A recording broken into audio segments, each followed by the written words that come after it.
Welcome to Ali Fitness Podcast, a weekly production all about bringing health into fitness. Richard Lear graduated with honours from Brown University, where he received his bachelor's in economics. So after completing additional engineering and venturing coursework, he went on to found and chief product officer of 4 Silicon Valley-based companies in media, SaaS, human capital, and consumer electronics. He's responsible for the launch of 11 products, but today it's a company in particular that I'd like to talk to him about, Greenwave, that we'd all like to know more about. So firstly, Rich, welcome to the show. Thanks, Ali. Real pleasure to be here.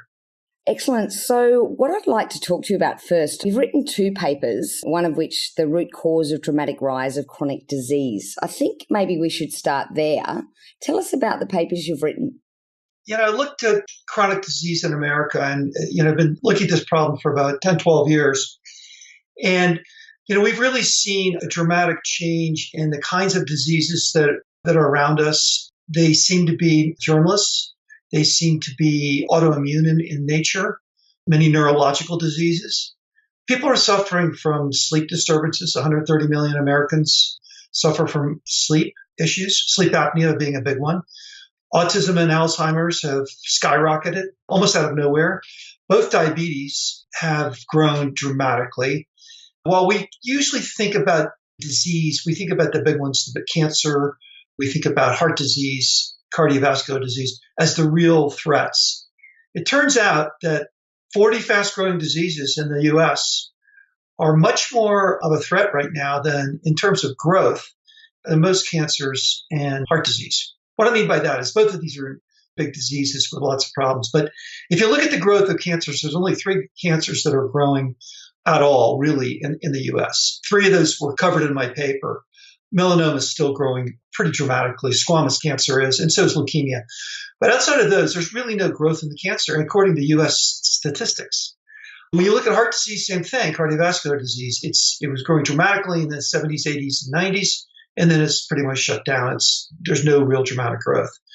But these other diseases, 40 of them, and some of them are conditions, they're not just diseases, new names, irritable bowel syndrome, chronic fatigue, fibromyalgia, multiple sclerosis. These diseases came out of nowhere. Most of us haven't heard of them. Even erectile dysfunction, who heard of that? 20 million people are affected in the U.S. It's huge. So I looked at the diseases that were growing the quickest with a researcher. We went to government websites. We looked at all these diseases. We found the earliest possible studies on each of these diseases and conditions between 1990 and 2015. We took a 25-year segment. That's really a generation, a human generation. And we looked at those and said, if we found something in the 90s and then we found something near 2015, we looked at the growth and we extrapolated where we couldn't get exact dates because none of these diseases are really being tracked precisely. I mean, I think diabetes may be the only one. The numbers on Alzheimer's are very difficult to discern. Fibromyalgia and chronic fatigue are practically nil in the U.S., but there's good studies overseas. But almost all the data came from the CDC, that's the Centers for Disease Control in the U.S., and NIH websites, NCBI, a major NIH offshoot, which looks at studies that are credible by PhD-type scientists. And what we found is that chronic disease in the U.S. is now affecting more than 170 million Americans out of 322 million. And the 40 fast-growing diseases and conditions that we found, and this is a very conservative number, I'll tell you why. We found 704 instances of the 40 fastest-growing diseases we looked at. And remember, there's only 3 cancers. Mm-hmm. And in the United States over this 25-year period. So that's about 2.1 illnesses per person. Obesity is in there. Obesity is a disease. So what I wanted to find out when I looked at these diseases, what's in common? First of all, we looked at what's normal. Everybody looks at chronic inflammation as an issue. Chronic inflammation is definitely a tie-in with all 40 of these diseases. People know about free radicals. The technical term, oxidative stress, is something that you see in many diseases, and especially these germless diseases. We found that every single one had oxidative stress. And then we looked at nitrative stress. So nitrogen, where nitrogen actually creates some issues with the biochemistry. And that's a really nasty stress. It's worse than oxidative stress. It's worse than free radicals. And every single one had nitrative stress. So we looked on and on. We found mitochondrial dysfunction. So probably sounds like a lot of technical terms, but the mitochondria is so important. This is the one that we're all going to zero in on. This is where the power center of the cells is located. This is where our energy source comes from. So every cell has a mitochondria where there's created this complex process. It's often called the electron transport chain, which basically it's the Krebs cycle if you study high school biochemistry or even high school biology. And the Krebs cycle basically is turning oxygen and sugars into energy. And it's being disrupted big time in all these diseases, every single one of them. So I went through and found 6 common biofactors. So there's a real biomarker for these diseases. They share in common Alzheimer's and sleep disturbances, the same 6 biofactors. Look at erectile dysfunction and melanoma, same 6. So, Rich, sorry to interrupt there. So what are the 6? You've got inflammation, the free radicals, the nitrogen stress, and then the mitochondrial dysfunction. What are the other 2? So there's autonomic dysfunction, which is your autonomic nervous system. Autonomic nervous system is the things that you don't control them cognitively or consciously, like your breathing, your respiration, your temperature of your body, your sex drive. Although someone may make a case that you do control that.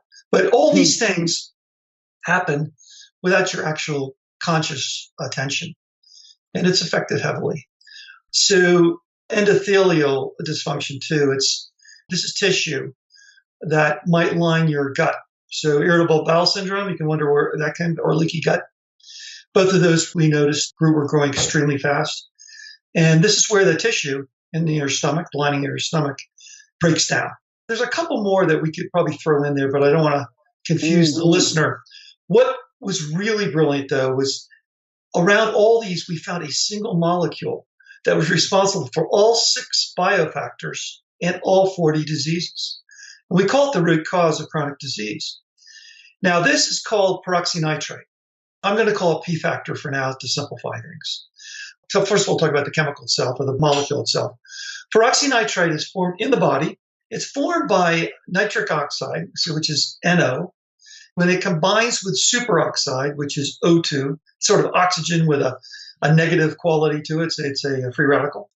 So when these 2 free radicals get together, when they meet in the body, they form ONOO. That's the chemical, O-No. And that's peroxynitrite. Now, I didn't discover peroxynitrite. Peroxynitrite is a well-known molecule that's very damaging.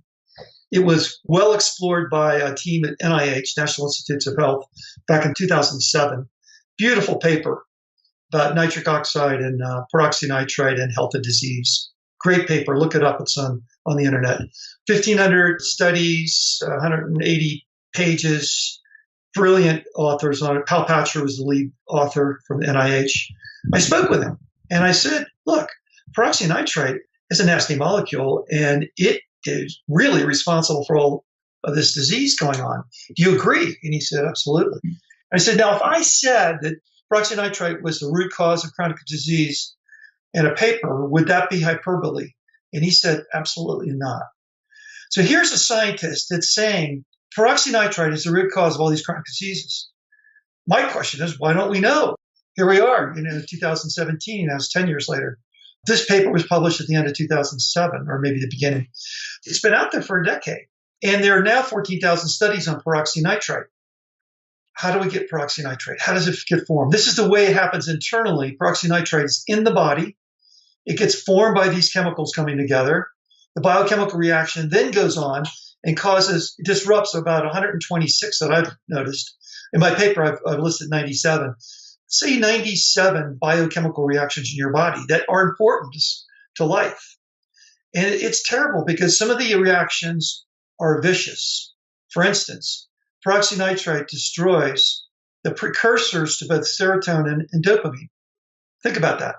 If you know much about serotonin, that's what's usually linked with depression and anxiety and bipolar and all sorts of psychological illnesses or mental illnesses.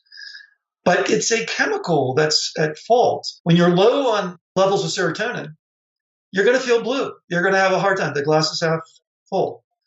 Peroxynitrite destroys precursors to both serotonin and dopamine. Dopamine is, of course, like the feel-good thing that you get. It spurs your motivation.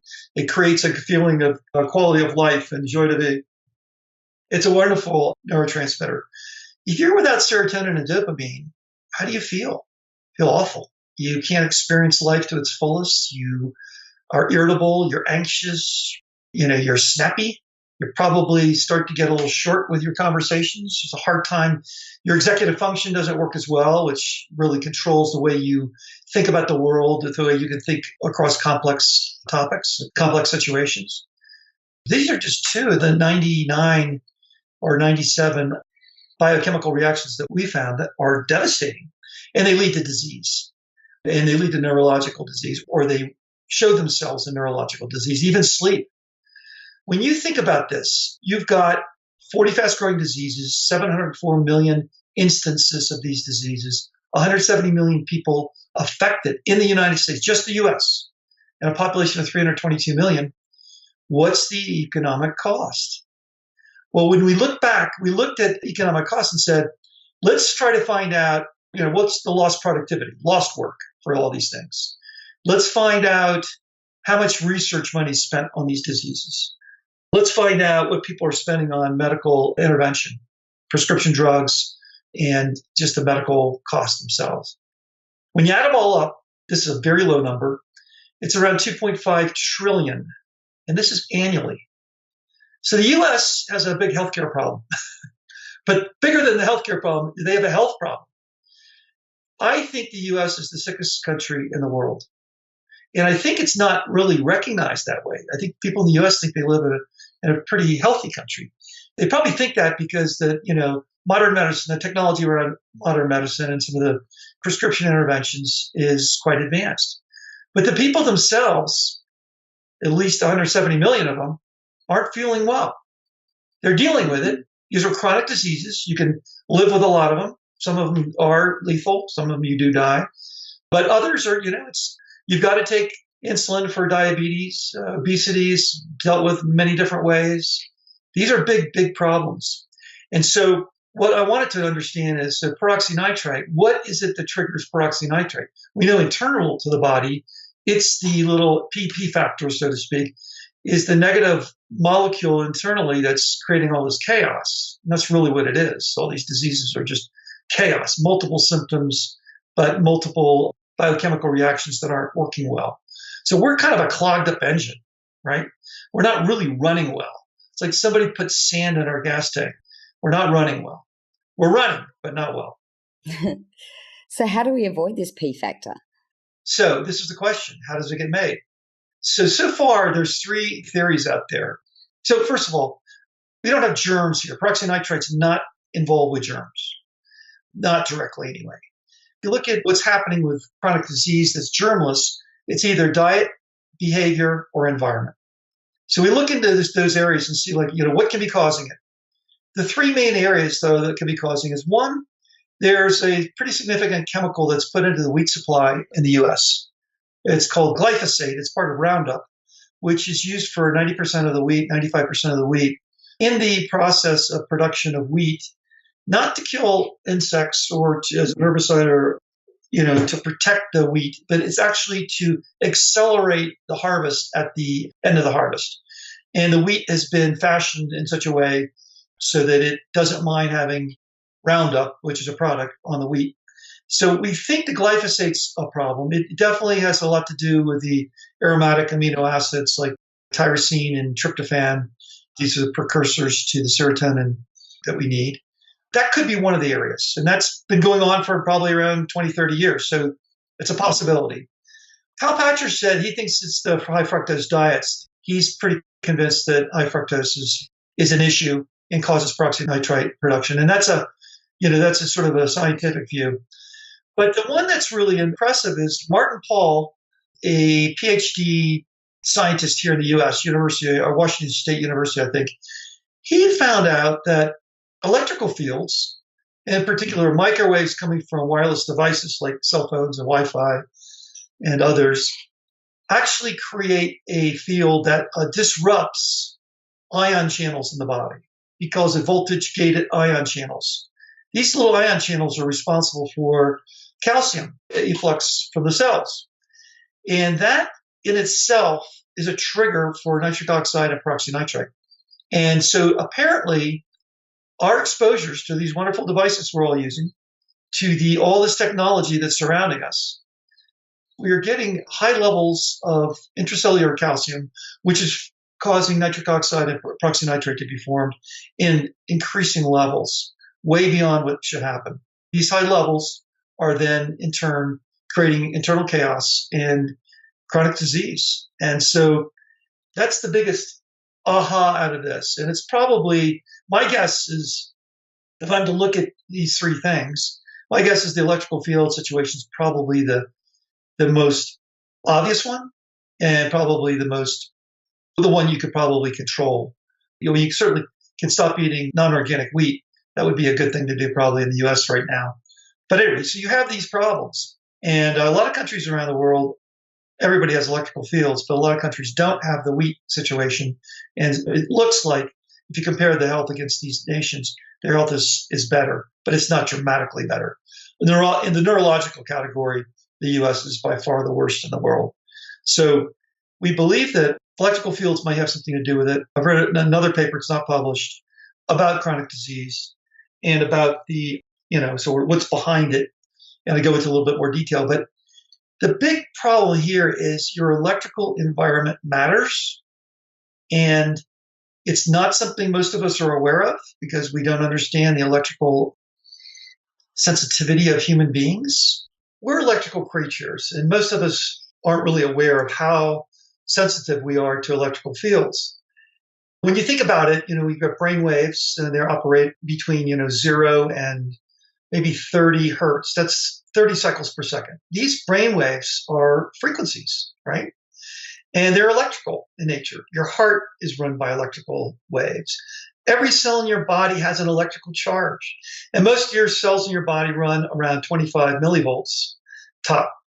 And millivolts, sounds like a small number, but death is defined as the absence of electrical presence. So we are electrical creatures, and it's important to know that because we're now surrounded by devices and beams and signals and satellites and cell towers, Wi-Fi.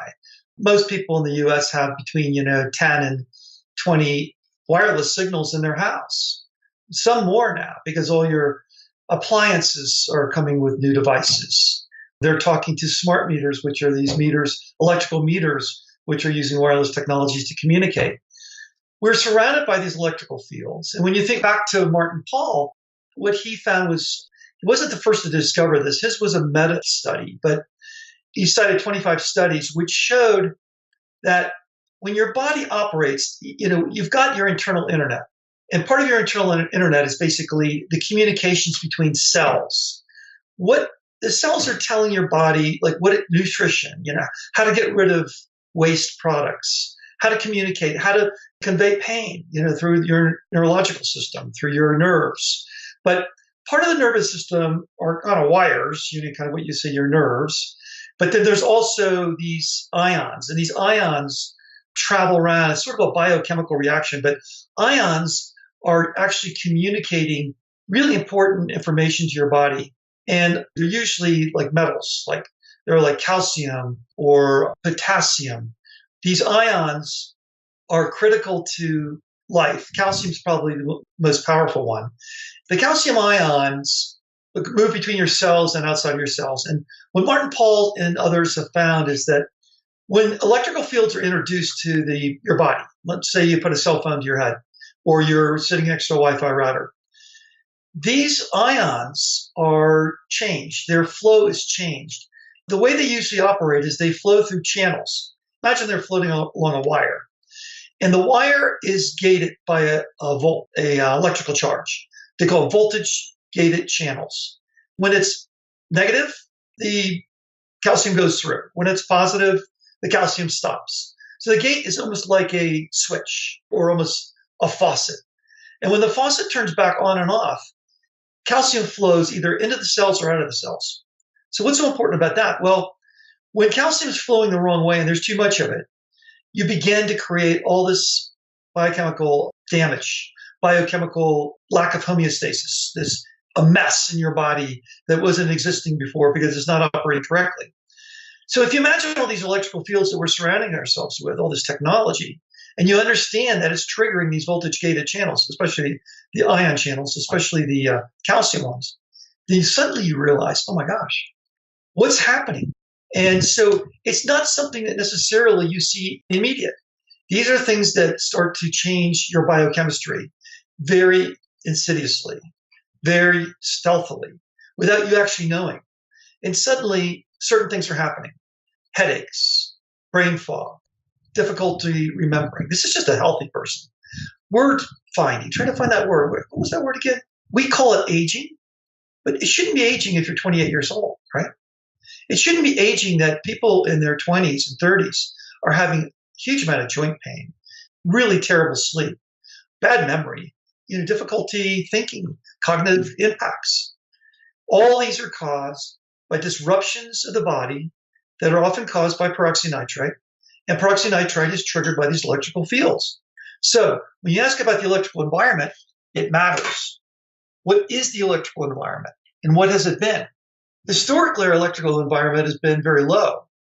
We have lightning, there's sun rays, which has an electromagnetic field, basically, the sun. Functions in your body, like I said, the heart and your brain operating with electrical fields. But that's about it. And suddenly back in the 1800s, when we started introducing the telegraph, actually was one of the first electrical fields that was introduced, it began an onslaught of technologies that moved to radio, that moved to radar, that moved to television. First of all, television that was not cable television, but television that was broadcast TV. And then it kept on moving. Cordless phones, cell phones, on and on and on. You're adding all these fields to the environment. How are they affecting us? And what we find is that the presence of these electrical fields in studies are disrupting our health. There are now 6,000 studies that show the impact of electrical fields on our health. And most people aren't aware of this.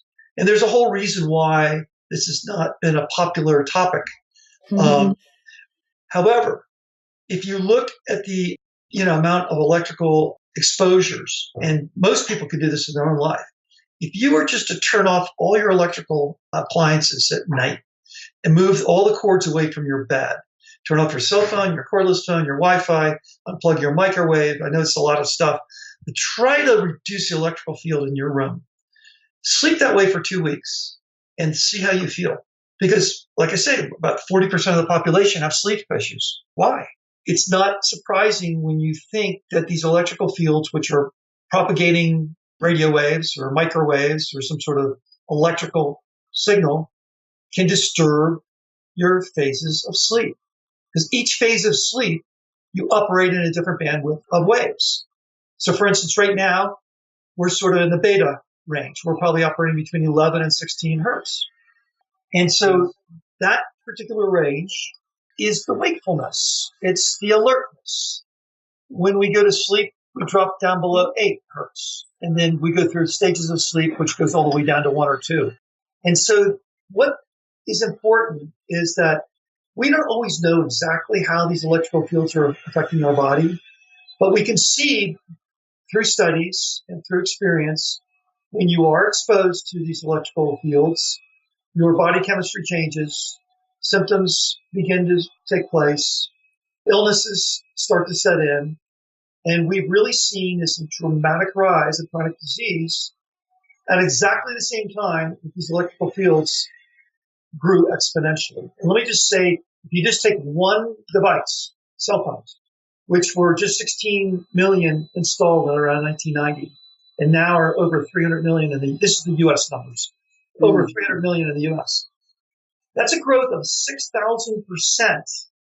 6,000% in the number of cell phones. But cell phones are just the tip of the iceberg with all these other new devices, right?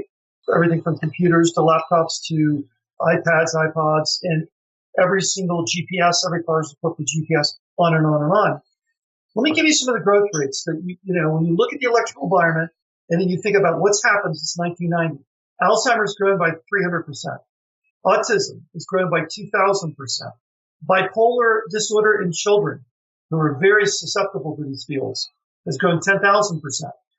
Depression, 280%. Lupus, 787. Sleep apnea, 430%. On and on and on. This is dramatic growth.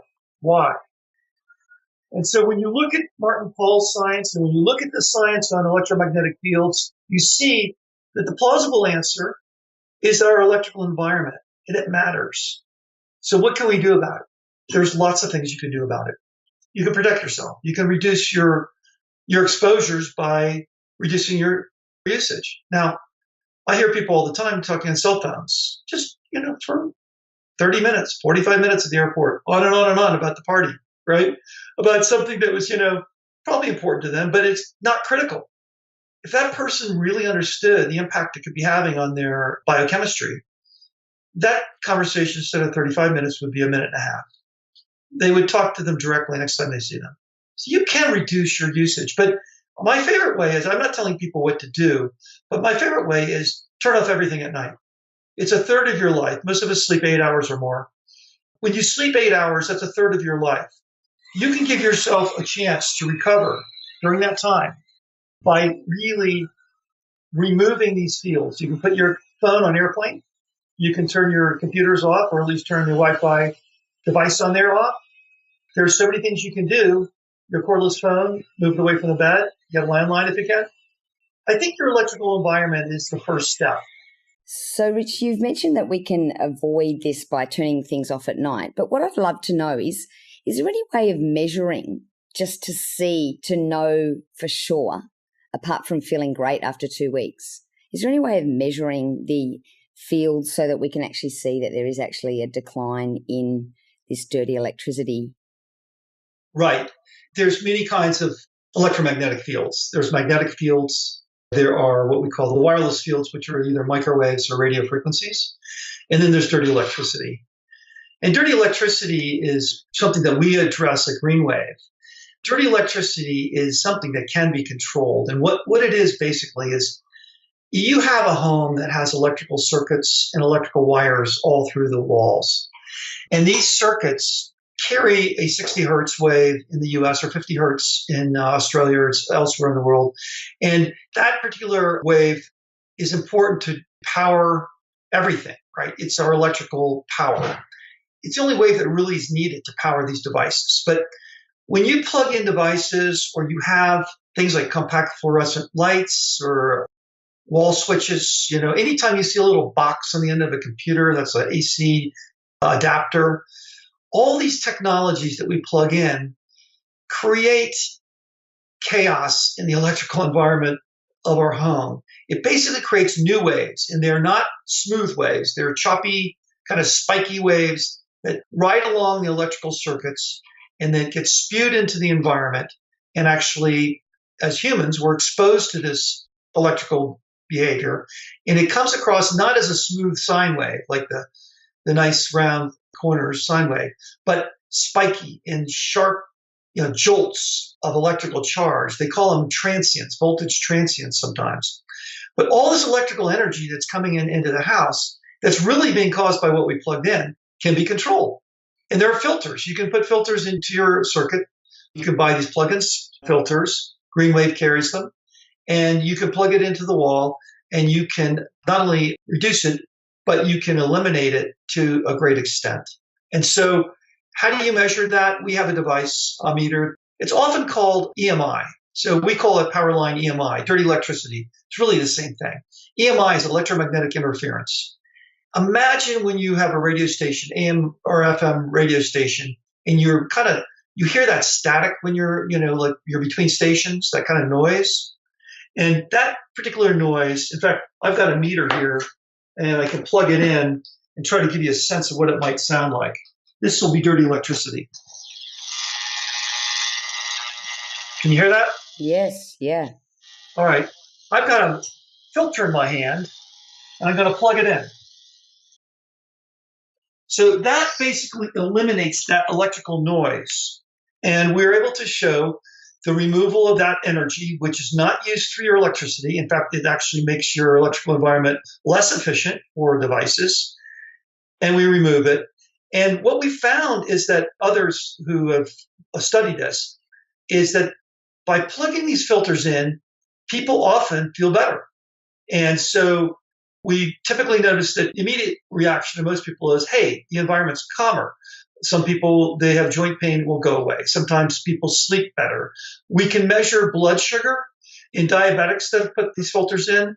They've seen anywhere from 20% to 80% of the blood sugar decrease. They'll be going from like a 180 or 200 down to 120 or 90.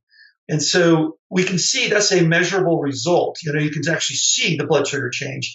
People who have asthma, kids who have asthma, we've seen them drop from using the inhaler from like 8 or 9 times a day to 2 times a day or none. This is what we've seen from our customers at GreenWave. When we originally got into it, we saw some studies out on dirty electricity. Dr. Magda Havas did a couple studies in schools, and they measured ADD behavior. The teachers took notes every day and wrote down how the behavior of the classroom, the noisiness, the quality of learning, starting on time, those kinds of things, disruptions. And they found that in 13 ADD behaviors, 11 improved by as much as 30% by putting filters in schools. She did this at Minnesota and Wisconsin, I think also in Toronto. Others looked at this and saw cancer cluster that they correlated with dirty electricity. I'm not claiming that dirty electricity causes cancer. Dr. Sam Milham did a great study on La Quinta School in Southern California. They had a cancer cluster of teachers. 18 teachers out of 90 were really aggressive cancers within like an 8-year period. He's an epidemiologist. He went in. He looked at all the possible toxins that could be causing this. He looked at everything from magnetic fields and electrical fields to dirty electricity to chemicals and others looked at mold, all kinds of different toxins that could have been affecting the environment. And the only one that had a statistical correlation was dirty electricity. So this is an area that without really changing anything except for plugging in filters, you can reduce that electrical energy in your environment, and it changes dramatically. That's what we do at GreenWave, and we continue to look for new ways to improve the electrical environment. But Rich, if we're living in an apartment style living and we do, as you say, and put these filters throughout our unit, would we potentially be getting dirty electricity from the units above and below? Without filtration at all, your dirty electricity can travel across wires. It tends to be a local problem. Even in your own home, you may have a device, and depending how big your home is, you may have a device in one corner of the house, and it's probably affecting a room across the house. But if you filter that room, you're likely to have almost no impact in another room, any other room in the house. You want to filter at the source. When your neighbors have dirty electricity, yes, it could touch in with your circuit. It's probably not as big a problem. It's a local problem, so you can pretty much solve the dirty electricity problem, even if it's coming from the outside. There's some technology that's outside of the house that kind of comes along the wires into the house. But even that technology can be filtered. We find a very, very positive. We're getting 90-95% of the dirty electricity out of homes, no matter what the situation. So dirty electricity or electrical magnetic interference, EMI, can be controlled with filtration where there are wires. The hard part is if your neighbors have Wi-Fi, if your neighbors have cell phones, if your neighbors have any game stations, whatever else they've got going in their home, that's a little bit more difficult to control. It's in their home, but it also makes its way into your home. Yeah, I assume the magnetic fields travel a bit further.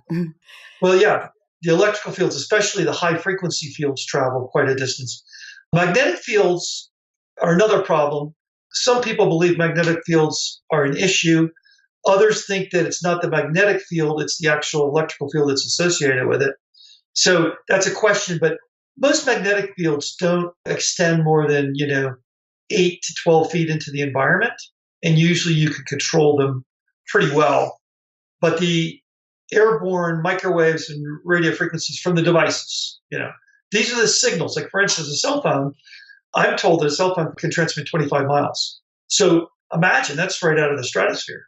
That's quite a distance, right? So in that case, no matter what you do in your own home, surely you can't prevent. It's very difficult.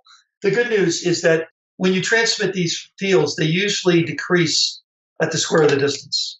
And so you can, by being farther away, the impact to your body is going to certainly decrease based on distance. Okay. All right. So I'm really concerned about, so what can we do? So back to the EMI side of things, it sounds like we can definitely do something there with filters. How much money or how many filters are we looking at per room, or is it too hard to give us an average? Typically, you'd have 2 per room, except where there's more technology, you might have 3, sometimes 1 in the bathroom. I mean, the best thing is to buy or rent a meter and to check your house and use the meter to guide your installation. But if you don't have a meter, the typical rule of thumb is to put a couple in per room. Larger rooms, you might put a few more. Small rooms, like a small office, sometimes just 1 will do it. Any level is going to improve things, but it's nice to have a meter to actually monitor that. Okay. And so what sort of cost are we looking at for maybe for even getting a meter in to check it and then also buying their filters? The filters themselves run between, I think, $26 and $30 each, but it's superb insurance. Most houses installations can run between $200 and $400 for the filters. So that's just a rough estimate. The meter, if you were to buy it, I think is $140. We are beginning to rent them, and I think the rental fee is going to be $39.95 for like 2 weeks. So you can have it. You could take it to your office. You could monitor your home, lend it to friends. You can measure 10 different buildings if you want in 2 weeks if you want it, but you can at least get a sense. Okay, that sounds great. And so just coming back to the more practical side of things with eliminating other forms of poison, I'd like to say, are we able to eliminate the risk by using, say, Bluetooth headphones or earplugs, an ear set when you're on the phone, or is that a myth? This is where it's very tricky. We don't know. What we don't know is exactly how these fields transmit through the skin and the body into the cells, and how the electrical field is actually propagated within the body. How is it propagated? We can look at things like the calcium ion channels changing in the presence of these fields, but I don't think anyone's gone and said, okay, let's try to have somebody with headphones or use a speakerphone or Bluetooth instead of putting the cell phone to your head. Common sense would say that by putting a cell phone to your head is going to intensify the field, at least in your brain area. Having it away from your body will lower the total field. But do we know that, like, by having Bluetooth, which is right in your ear, do we know that doesn't transmit in some other way?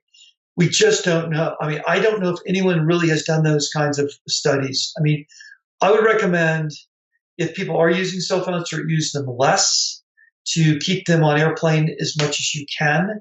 When you do use them, I would tend to say use them in a speakerphone mode. I think would probably be your best bet, but it's not clear. One of the things that has been found in the science on electromagnetic fields is very counterintuitive. The same signal, the same frequency at lower levels is sometimes more bioactive than the higher level.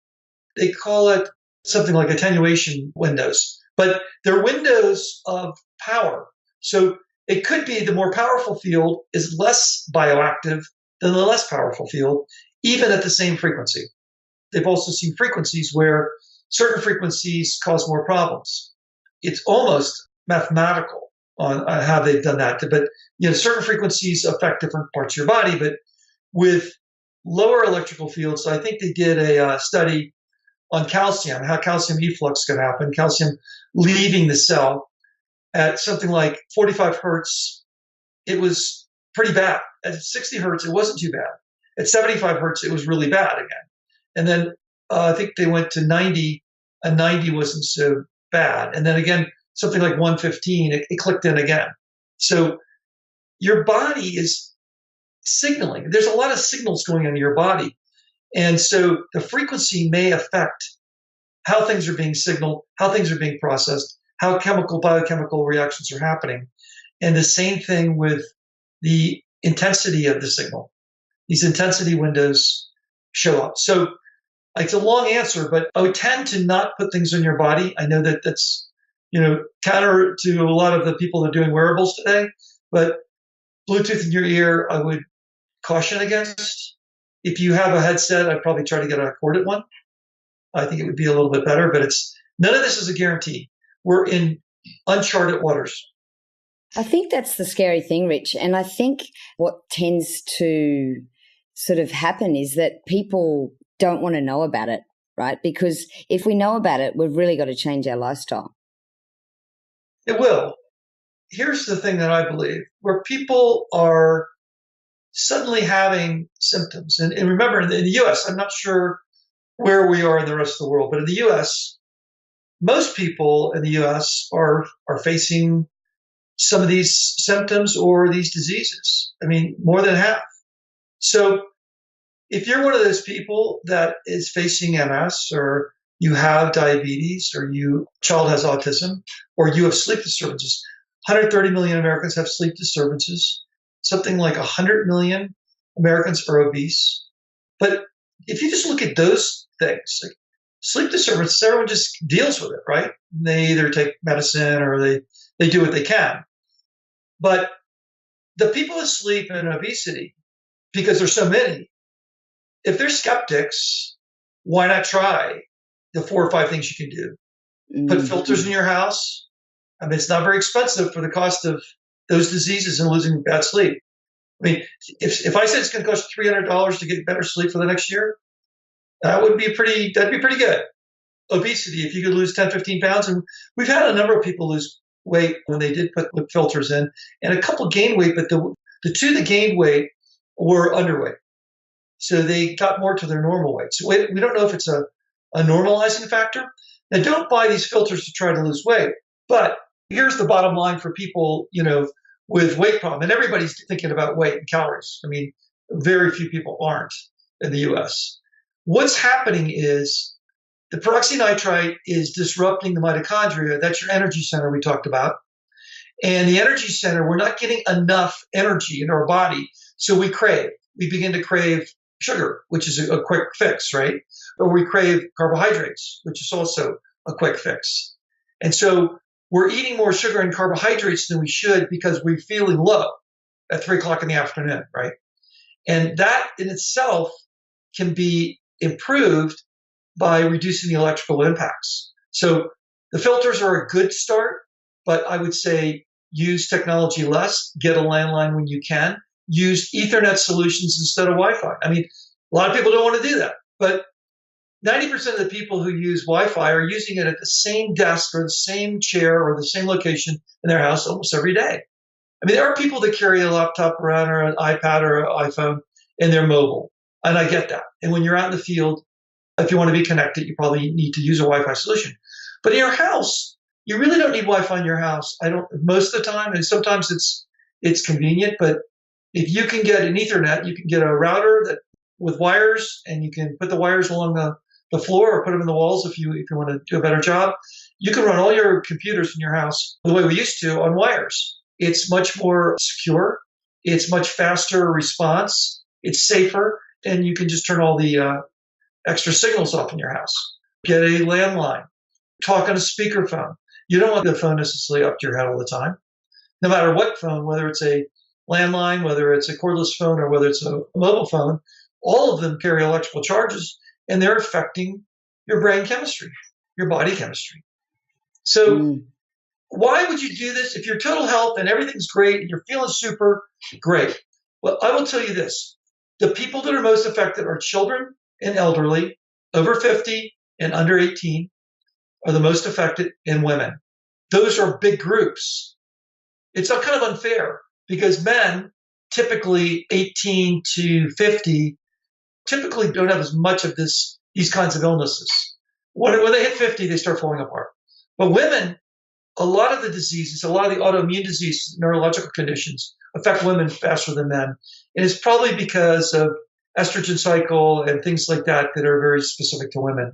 But children are affected because their body is not absorbs these fields in a greater way. And the elderly, their immune systems are already probably compromised by years of abuse, wear and tear. So people in their 50s. So if you're in your 50s, if you're under 18 or you have children under 18, if you're a woman, if you have an obesity or a weight problem, if you have a sleep problem, why wouldn't you just try to reduce these fields in your own way, turn stuff off at night at minimum, buy filters, do that, and see what happens. The proof is in the pudding. This is not about cancers. There are cancers involved with electrical fields, no question about it. Cancer is hard to connect to electrical fields, right?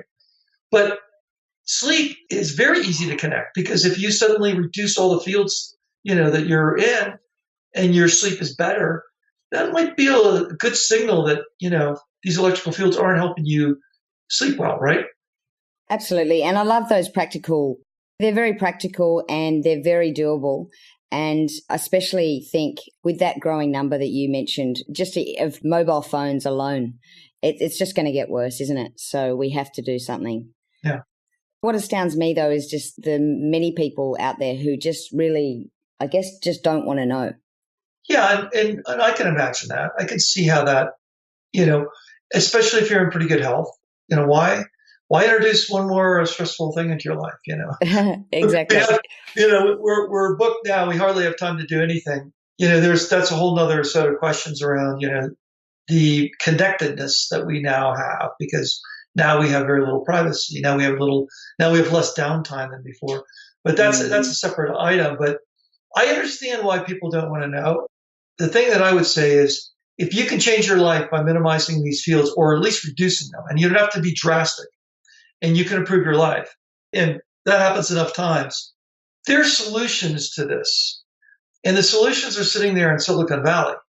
When you think about Silicon Valley, and I've been working around Silicon Valley for most of my career, if you were to tell the people in Silicon Valley that these technologies are affecting your health, these wireless technologies, and they were to be convinced that it's at least possible, and the more they're convinced, the more they're going to respond. Silicon Valley in 18 months will figure 20 different opportunities to make this work.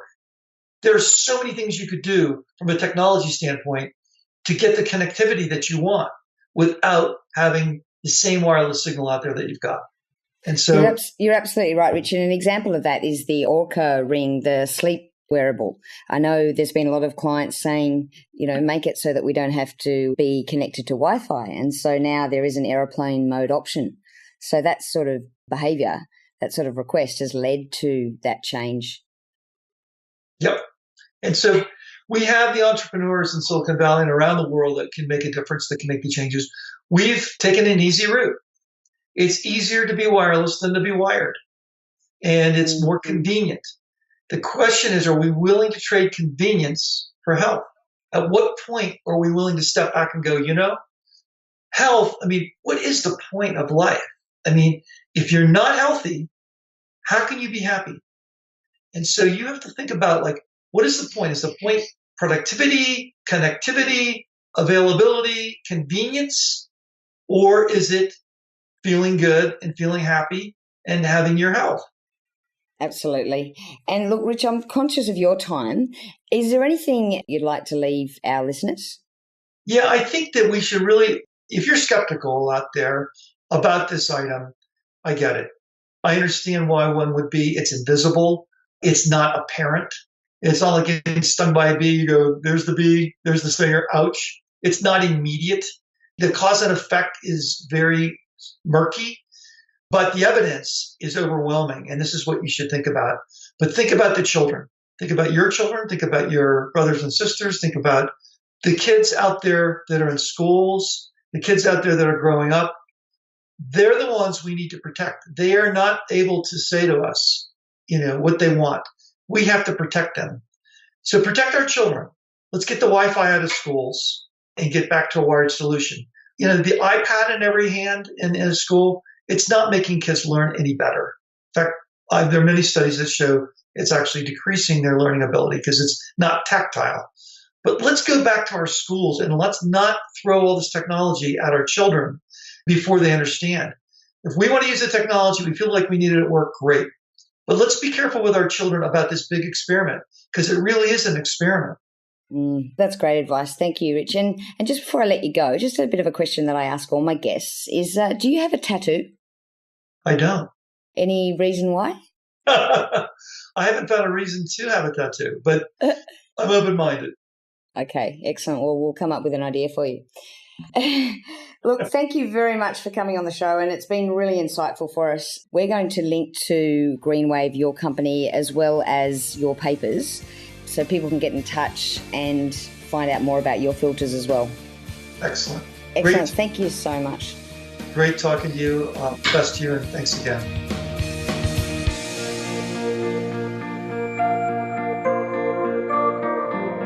For all the resources and show notes from today's episode, please go to www.ali.fitness.